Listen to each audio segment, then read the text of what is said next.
안녕하세요. 일반인이 알면 좋은 건강 정보를 다루는 프라임입니다. 인류는 아주 오래전부터 알러지라는 것이 있어 왔습니다. 요즘은 병원에 가면 이 알러지 반응에 대한 여러 가지 치료 방법들이 존재하는데 가장 흔히 처방되는 약물이 바로 항히스타민제라고 할 수 있습니다. 근데 이게 어떤 원리로 알러지 반응을 완화시켜 줄 수 있는지 아시나요? 그냥 처방되는 대로 드시는 것도 좋지만 내가 먹는 약이 어떻게 만들어진 건지 어떤 기전을 가졌는지 알면 재밌거든요. 히스타민이라는 건 세포 내 수용체와 결합하여 신호를 전달하는데요. 알레르기 비염이나 두드러기, 가려움증 등과 관련된 H1 수용체, 위산 분비와 관련된 H2 수용체, 신경계 조절 및 면역 반응과 관련된 H3, 4 수용체가 있습니다. 항히스타민제는 이 수용체에 히스타민 대신에 결합해서 작용을 차단하는 것입니다. 이게 재밌는 건 히스타민이 발견된 역사부터예요. 1907년에 당시 독일 화학자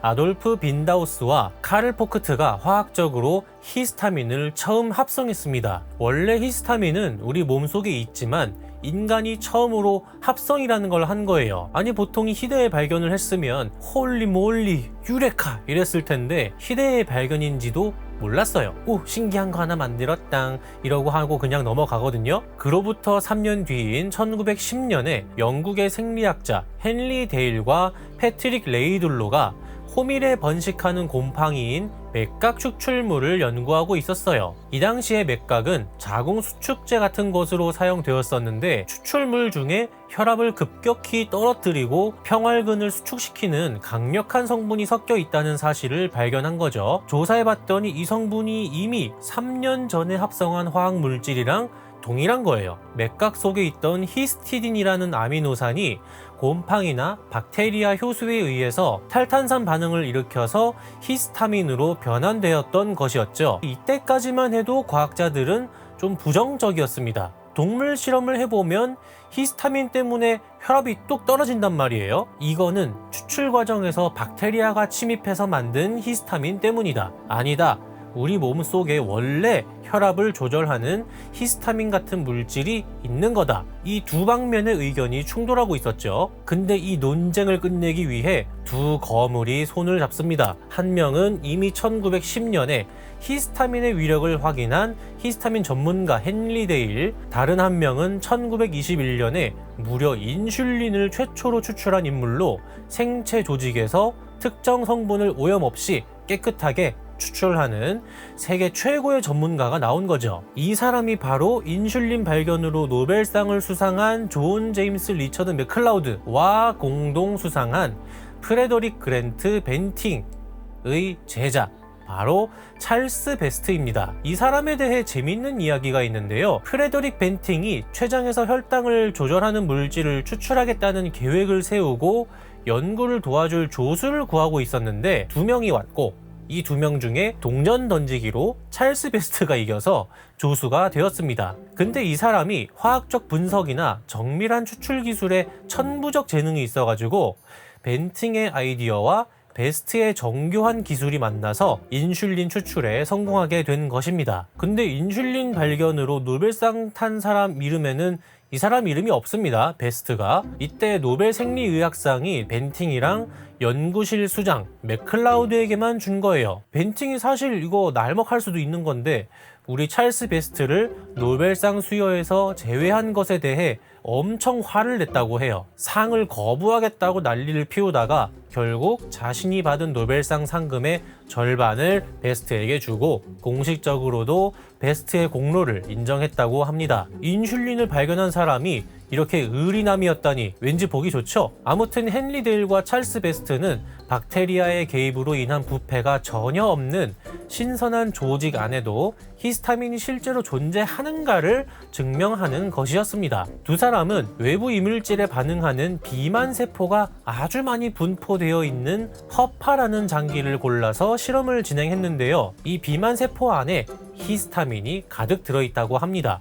아직 몰랐는데 실험을 허파로 진행한 거죠. 이들은 히스타민이 외부 독소 같은 것이 아니라 우리 몸이 스스로 만들어 저장해두는 물질이다 라는 사실을 확정지어버린 것입니다. 만약 이 두 사람이 없었다면 히스타민은 그냥 새롭게 합성한 분자로 끝나고 항히스타민제 연구 자체가 시작되지 않았을 가능성이 높다. 아직도 우리는 두드러기 나면은 두드러기 나는 거고 콧물 나면 코 찔찔 흘렸을 가능성이 매우 크다. 근데 이 두 사람의 연구 결과가 알러지 반응이랑 히스타민이 관련이 있다고 생각하게 된 계기는 아니에요. 아까 1910년에 헨리 데일이 맥각 곰팡이를 연구하고 있었다고 했잖아요. 맥각에서 추출한 히스타민을 동물에게 주사했는데 당시 의학계의 미스테리였던 아나필락시스와 완전 똑같았던 거예요. 혈압 떨어진다, 기관지가 수축해서 숨 못 쉰다, 피부가 붉어진다.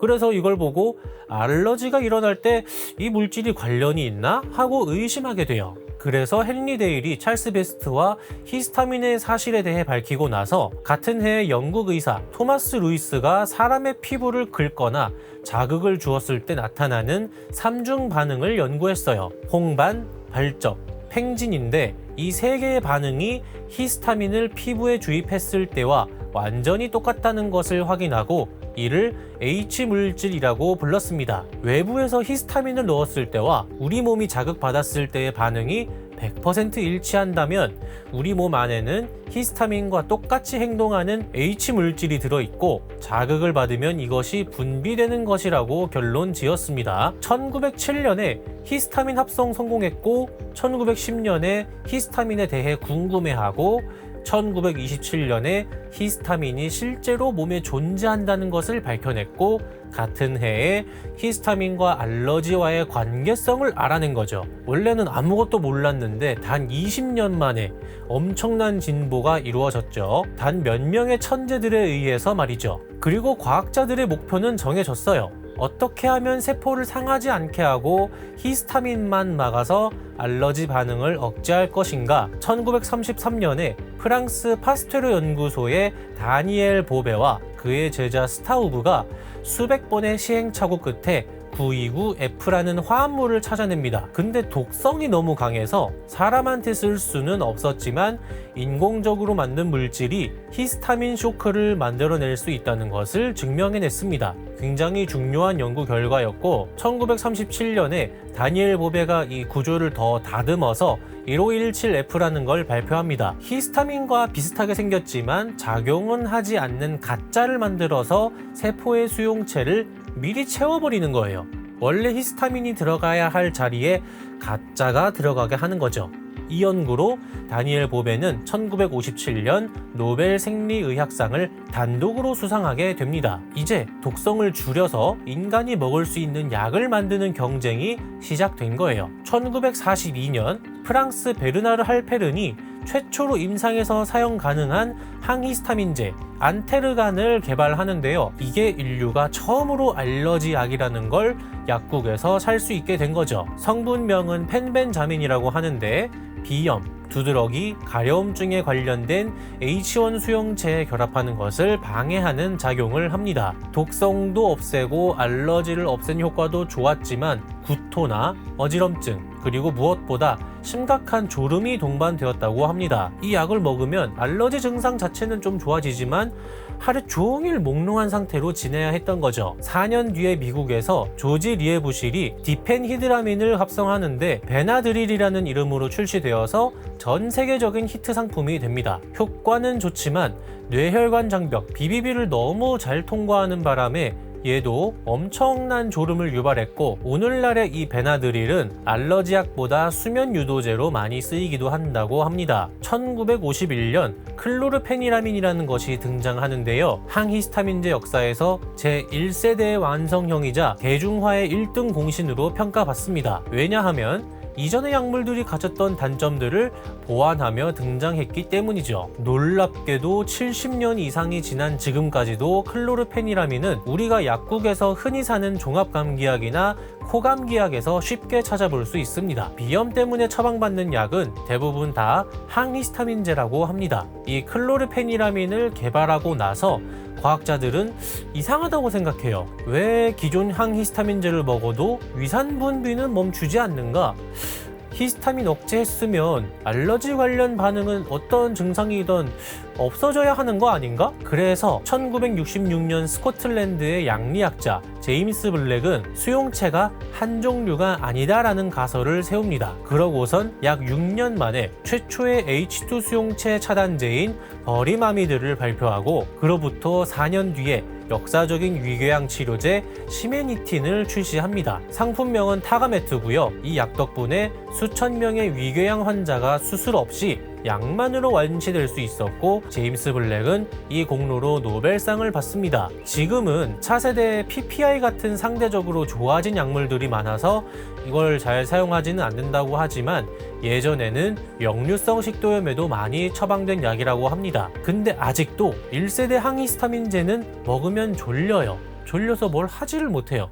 그러니까 웬만하면 약이 있어도 참았겠죠. 1980년에 과학자들은 약물 분자의 크기를 키우거나 전하를 띠게 해서 뇌 속으로 들어가지 못하게 설계해 클라리틴이라는 상품명의 로라타딘 그리고 지르텍이라는 상품명의 세티리진을 개발합니다. 드디어 낮에 일을 하거나 공부하면서도 항히스타민제를 먹을 수 있는 시대가 열린 거예요. 그 중에 테르페나딘이라는 약도 있었는데 심장 부정맥을 일으킨다는 사실이 뒤늦게 밝혀지면서 시장에서 퇴출되고 이를 보완해서 테르페나딘의 안전한 대사산물인 팩소페나딘, 알레르가 등이 개발됩니다. 과학자들은 항히스타민제 개발은 사실상 완성된 거 아니냐라는 말도 있다고 해요. 왜냐면은 이미 효과가 좋고 졸음 증상이 거의 없기 때문에 약들의 특허가 만료되면서 카피된 약들이 나오는 거라고 합니다. 현대에는 그럼 항히스타민제 개발 안 하고 다른 거 개발하고 있나?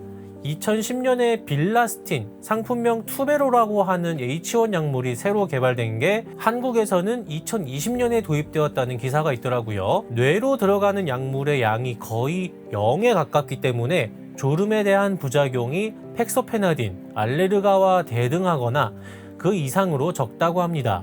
더 큰 장점은 간에서 대사되지 않고 그대로 배출되기 때문에 간 기능이 저하된 환자나 약을 많이 복용하는 환자나 노인에게도 좋다고 합니다. 우리가 지금 영상에서 알아본 항히스타민제는 사실 H1 수용체를 막는 약들입니다. 근데 최근에는 H4 수용체에 관련한 연구들이 진행 중이라고 해요. H4 수용체는 주로 골수와 면역세포에 분포하고 면역세포가 염증 부위로 이동하도록 유도하는 역할을 한다고 합니다. 그래서 단순한 증상 완화를 넘어서 아토피 피부염, 천식, 류마티스 관절염 같은 만성 면역 질환을 근본적으로 조절하는 새로운 패러다임의 치료제가 될 것으로 예상한다고 하네요. 진짜 아토피랑 천식은 주위에 꽤 많이 보이는 거잖아요. 이거 개발돼서 효과 입증되면 진짜 전 세계가 난리가 날 거라고 생각합니다. 근데 이런 약들의 역사를 보면 1세대부터 좋았던 약은 거의 없기 때문에 나오더라도 부작용을 잘 살펴보시는 게 좋을 것 같습니다. 오늘 영상은 여기까지입니다. 영상이 재미있으셨다면 구독과 좋아요 부탁드리고요. 저는 또 다음 영상에서 찾아뵙도록 하겠습니다. 감사합니다.